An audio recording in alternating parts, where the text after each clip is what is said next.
আজ বিশ্বভারতীর অস্থায়ী উপাচার্য দায়িত্বভার গ্রহণ করেন অধ্যাপক ডক্টর অরবিন্দ মণ্ডল, বিশ্বভারতীর পল্লী সংগঠন বিভাগের অধ্যক্ষ। বিশ্বভারতীর অস্থায়ী নতুন উপাচার্যের দায়িত্বভার গ্রহণ করে সাংবাদিকদের সামনে মুখোমুখি হন কাজী আমিরুল ইসলামের রিপোর্ট। আচ্ছা, সকলের প্রথমে আমি আপনাদের সকলকে আপনার প্রথমে এসেছিলেন আমার সঙ্গে কথা বলার জন্য, কিন্তু ওই টাইমে আমি অ্যাকচুয়ালি সবে চার্জ নিয়েছি এবং নেওয়ার পর কিছু পেন্ডিং কাজ ছিল, তো সেই কাজগুলো করছিলাম বলে আপনাদের সঙ্গে আমি কথা বলতে পারিনি, তার জন্য আমি দুঃখিত। যাই হোক, আমি এখন আপনারা সকলে এসছেন, নিশ্চয়ই আপনাদের সঙ্গে কথা বলবো এবং বিশ্বভারতী আমাদের সকলের, আপনাদের সহযোগিতা বিশ্বভারতীকে এগিয়ে নিয়ে যাওয়ার জন্য সবসময় প্রয়োজন এবং আশা করছি আপনারা সবসময় আমাদের বিশ্বভারতীর সঙ্গ দেবেন, সঙ্গে থাকবেন এবং বিশ্বভারতী যাতে ভালো হয় সেটা আমরা সকলে মিলে প্রচেষ্টা করে বিশ্বভারতীকে এগিয়ে নিয়ে যাব। পরিকল্পনা এই মুহূর্তে সেরকম কিছু নয়, কারণ আপনারা নিশ্চয়ই জানেন আমি একজন interim vice chancellor. Interim vice চ্যান্সেলরের প্রথম যেটা কাজ হচ্ছে সেটা হচ্ছে যে ডে টু ডে অ্যাক্টিভিটিস যেগুলো হয় সেগুলোকে চালিয়ে নিয়ে যাওয়া এবং আশা করছি আমরা সকলেই জানি যে আমাদের পরবর্তী যিনি পার্মানেন্ট ভাইস চ্যান্সেলর, সেই ভাইস চ্যান্সেলর নিয়োগের কাজ প্রায় সম্পন্ন হয়ে গেছে, তো হয়তো খুব তাড়াতাড়ি চলে আসবে। তো আমার এখন মেইন কাজ হচ্ছে যাতে করে বিশ্বভারতীর একাডেমিক অ্যাক্টিভিটিস স্মুথলি চলে, কোনো রকম ভাবে কোনো হ্যাম্পার না হয়, সেটুকুই মেন দেখার।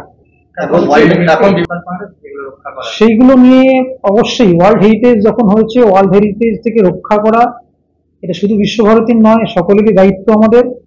তবে বিশ্বভারতী ভারপ্রাপ্ত উপাচার্য হিসেবে আমার দায়িত্বটা সব থেকে বেশি।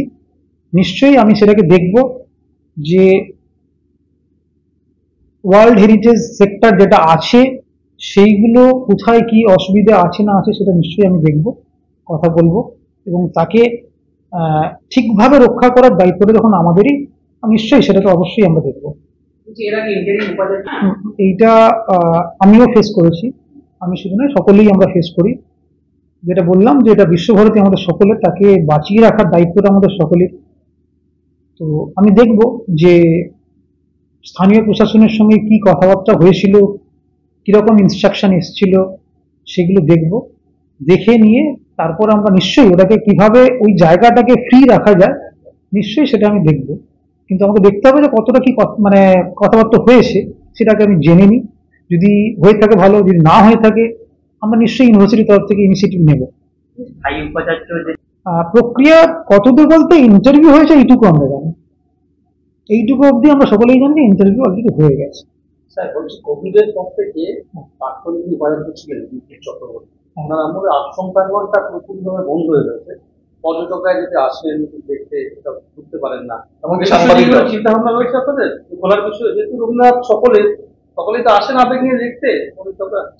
আমরা এইটা নিয়ে আমরা বসবো, আধিকারিকদের সঙ্গে বসবো, একটু আলোচনা করব যে এই সব সমস্যা নিয়ে বসে আলোচনা করে নিশ্চয়ই আবার পরবর্তীকালে রয়েছে শান্তিনিকেতনের সামনে যে রাস্তাটা ওটাও বন্ধ হয়ে রয়েছে দুদিন ধরে, ঈশা হোটেল পর্যন্ত। ঈশা হোটেলের সামনে বন্ধ আছে বলতে ওই রাস্তাটা বন্ধ হয়ে গেছে। আচ্ছা, নির্দেশ রয়েছে খুলে দেওয়ার জন্য, কিন্তু মেলার মাঠের গেট। আচ্ছা আচ্ছা, ঠিক আছে, ওইটা আমি দেখবো, কোর্টের কি নির্দেশ আছে না আছে এটা একটু দেখে তারপর তখন। স্যার এদিকে চালকঘাট পর্যন্ত কাউকে দাঁড়াতে এটা আপনি হয়তো আগামী দিনে কি হবে, টোটোওয়ালারও দায়িত্ব, ওটা আমরা কথা দিলাম, আমরা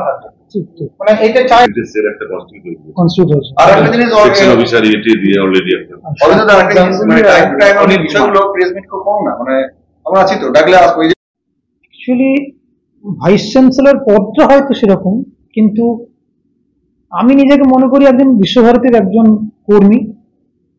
আমি দীর্ঘদিন ধরে অ্যাডমিনিস্ট্রেশনে আছি, 2016 সাল থেকে। হ্যাঁ, এই জায়গাটায় অনেক বেশি দায়িত্ব, কিন্তু আমার কাছে খুব একটা বেশি যে ডিফারেন্ট কিছু মনে হচ্ছে না, কারণ আমি অনেক দিন ধরে অনেক অ্যাডমিনিস্ট্রেটিভ জব করেছি বিশ্বভারতীতেই, তার সঙ্গে অনেক কমিটিরও মেম্বারে থেকেছি। তো তার ফলে আমার কাছে খুব একটা বিশেষ কিছু যে নতুন কিছু সেরকম মনে হচ্ছে না। আর সব থেকে বড় কথা হচ্ছে, যেহেতু আমি ইন্টারিম ভাইস চ্যান্সেলর, সেক্ষেত্রে দায়িত্বটা খুব একটা বেশি থাকে না, কারণ আমার মেন কাজ হচ্ছে যে একাডেমিক অ্যাক্টিভিটিসটাকে কন্টিনিউ করিয়ে নিয়ে বিদ্যুৎ চক্রবর্তীর আমলে যেমন পৌষ মেলা থেকে শুরু করে বসন্ত উৎসব, আমার মনে হয় এটা নিয়ে ডিসকাস এই মুহূর্তে না করাই ভালো, কারণ এই অনুষ্ঠানগুলো যখন হবে তার আগে নতুন ভাইস চ্যান্সেলর চলে আসবেন, উনি নিশ্চয়ই এটা নিয়ে ভাববেন। এই গ্যাপের মধ্যে আপনার প্রধান লক্ষ্যগুলো কি? আপনি তো বিভিন্ন উত্থাপনা করছেন, বিশ্বভারতীতে রয়েছেন, যেগুলো আপনার নজরে রয়েছে, হয়তো এই কাজগুলো বললাম যে আমার নজরে থাকলেও, যেমন একটা জিনিস যেটা এটা সত্যিই খুব যে একাডেমিক অ্যাক্টিভিটির মধ্যে পড়ে না, কিন্তু এই যে আশ্রম প্রাঙ্গণটাকে এই টোটো বা এই ব্যবসা, এই যে জিনিসগুলো হচ্ছে সেটার থেকে মুক্ত করা, এইটা আমার মধ্যে মনে হয় আমারও একটা দায়িত্ব, যে এটাকে ভেবে দেখা কিভাবে কি করা যায়। ঠিক আছে, ঠিক আছে, এটা এটা এটা করা উচিত, আমার মনে হয় করা উচিত, সেটা নিয়ে নিশ্চয়ই আমি দ্রুত ব্যবস্থা নেওয়া। এটাই বলছি যে শ্রীনিকেতন নিয়ে কোনো পলিসি ডিসিশন আমি নিতে পারি না, ঠিক আছে, সেটা নেওয়ার যিনি আসবেন ভাইস চ্যান্সেলর তিনি নিশ্চয়ই নেবেন। আমার এখন একটাই কাজ, সেটা হচ্ছে যে একাডেমিক অ্যাক্টিভিটিস সেইটাকে ঠিকঠাক ভাবে চালিয়ে নেবে। শান্তিনিকেতনে যে সকল বাড়িগুলো আছে, যেগুলো একটা তো হেরিটেজ বিল্ডিং অফকোর্স আছে, বাকি অনেক বিল্ডিং বলতে খুব বেশি পুরনো বিল্ডিং হয়তো নেই, আমি যেহেতু ওখানে আছি, একটাই মাটির ঘর আছে। তো এইটা আমি শ্রীনিকেতনে যেহেতু আমি নিজে থাকি, আমারও একটা ভাবনার মধ্যে আছে যে নিশ্চয়ই ওই বাড়িটা অনেক পুরনো, তো ওটাই কিভাবে রক্ষণাবেক্ষণ করা যায় সেটা একটু আমি কথা বলে দেখবো।